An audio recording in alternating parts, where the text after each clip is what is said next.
Assalamualaikum warahmatullahi wabarakatuh.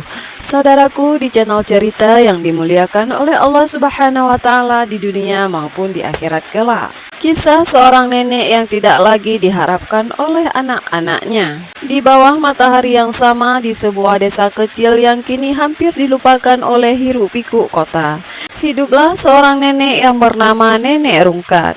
Tubuhnya mulai rentak, kulitnya penuh keriput yang menjadi saksi perjuangan panjang. Di matanya masih tersimpan cinta tak bertepi, meski kini harapan itu perlahan mulai pudar. Nenek Rungkat adalah seorang ibu tunggal yang dahulu membesarkan 3 anaknya seorang diri. Suaminya telah lama tiada, meninggalkan beban yang begitu berat di pundaknya. Demi ketiga anaknya, ia rela menjadi buruh tani, menjemur padi di bawah terik matahari, dan menjajakan sayuran ke pasar setiap pagi. Aku tidak apa-apa lelah, asal anakku sukses nanti. Begitu pikirnya setiap kali keringat mengalir di wajahnya. Doanya terkabul, ketiga anaknya tumbuh menjadi orang-orang yang sukses. Awan, anak sulungnya, kini menjadi pengusaha properti. Dian, anak keduanya, adalah seorang dokter terkenal. Sedangkan anaknya si bungsu bernama Raka, dia menjadi insinyur yang bekerja di luar negeri. Namun kesuksesan itu datang dengan harga yang tidak pernah Nenek Rungkat duga. Setelah mereka menikah dan sibuk dengan kehidupan masing-masing, Nenek Rungkat perlahan-lahan menjadi terlupakan. Hari itu Nenek Rungkat duduk di beranda rumah tuanya, memandang jalan setapak yang dulu sering dia lalui bersama anak-anaknya. Pikirnya melayang ke masa lalu. Saat Awan jatuh sakit parah sewaktu kecil, ia rela menjual perhiasan satu-satunya untuk membiayai pengobatannya. Sedangkan saat anak keduanya sakit bernama Dian yang membutuhkan biaya kuliah, ia bekerja siang malam tanpa kenal lelah. Dan sedangkan saat Raka ingin belajar ke luar negeri, Nenek Rungkat rela meminjam uang meski harus menanggung malu. Namun kini Awan sibuk dengan perusahaannya dan jarang pulang.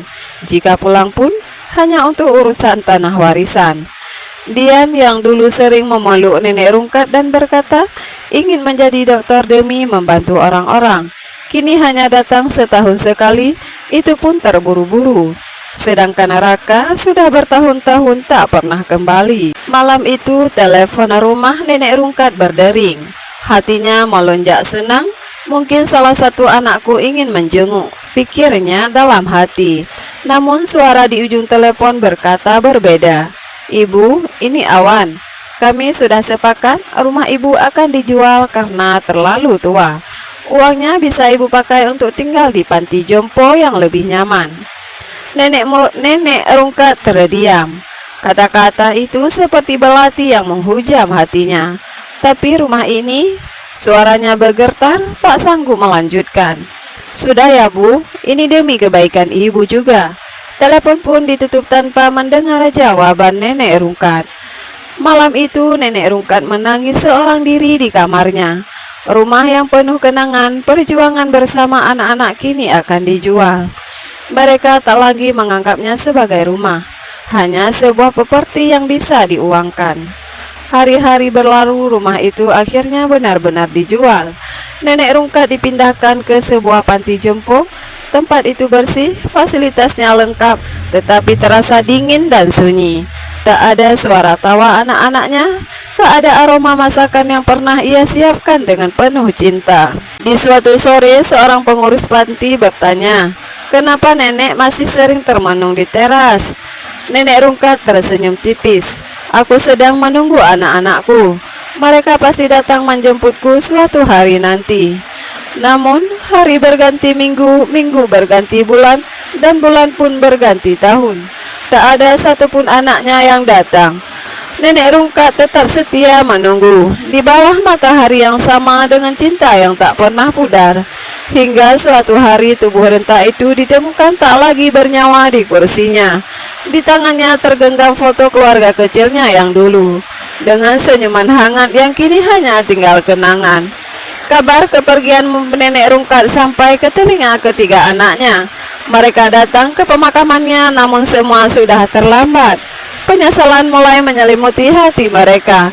Tetapi waktu tak bisa diputar kembali. Anak-anak nenek Rungkat berdiri di bawah matahari yang sama, yang dahulu menemani ibunya bekerja keras demi mereka. Namun kini matahari itu hanya menjadi saksi bisu atas cinta seorang ibu yang telah mereka abaikan. Malam itu Awan, Dian, dan Raka tidur dengan hati yang tak tenang. Setelah pemakaman ibunya, rasa bersalah dan penyesalan membayangi pikiran mereka. Namun tidak ada yang menyangka malam itu akan menjadi awal dari pertemuan yang akan mengubah hidup mereka.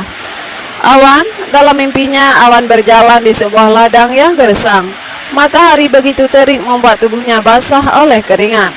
Dari kejauhan ia melihat seorang wanita tua membungkuk memikul karung berat di pundaknya. Langkahnya tertatih tetapi ia tetap maju.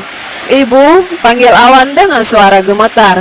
Wanita itu menoleh, wajahnya keriput namun matanya memancarkan kasih yang sama seperti dulu.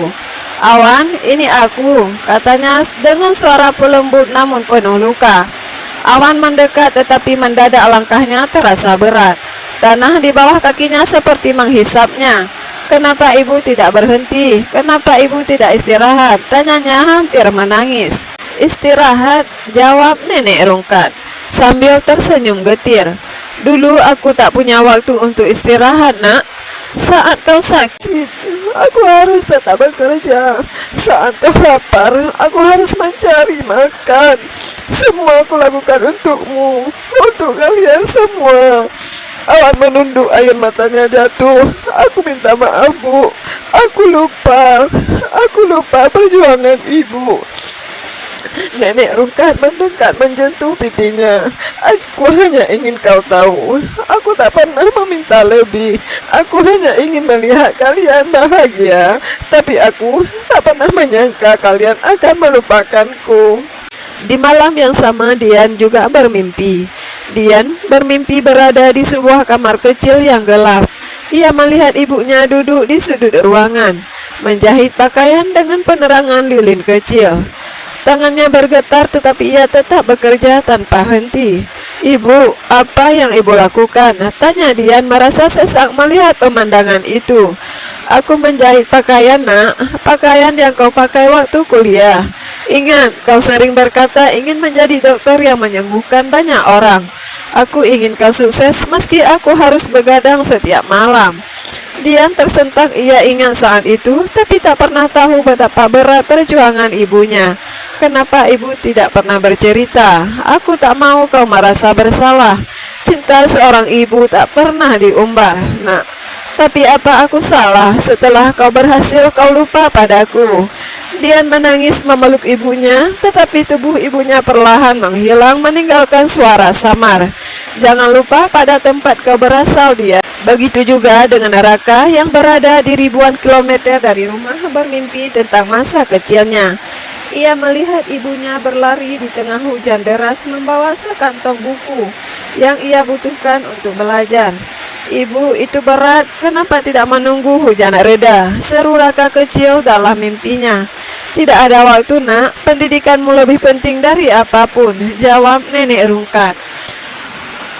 Raka dewasa mendekat ingin memeluk ibunya. "Ibu, maafkan aku.